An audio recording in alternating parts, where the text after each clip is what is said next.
Hey everyone, welcome back. If you're dealing with the frustrating GE refrigerator error code ERR 2025, you're in the right place. This error often pops up due to issues like a faulty sensor, a power glitch, or even a simple communication problem between the fridge's components. Don't panic.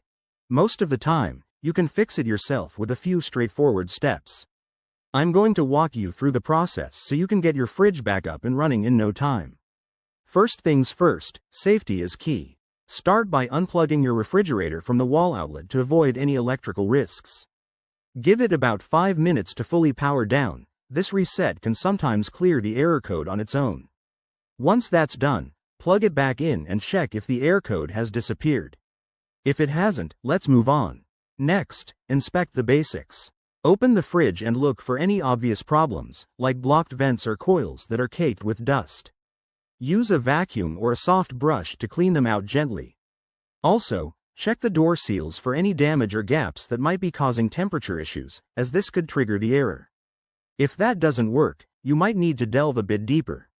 Access the control board, usually located at the back or inside the fridge, and ensure all connections are secure. Sometimes, a loose wire is the culprit. If you're comfortable, you can try resetting the board by removing it for a minute and then reinstalling it. Remember, if your fridge is under warranty, it's best not to tamper too much. One more thing. If the error persists, it could indicate a more serious problem like a defective sensor or motherboard.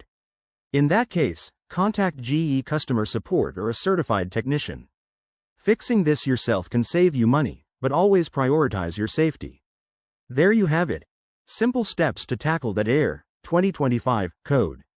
If this video helped, give it a thumbs up and subscribe for more home repair tips. Thanks for watching, and I'll see you in the next one.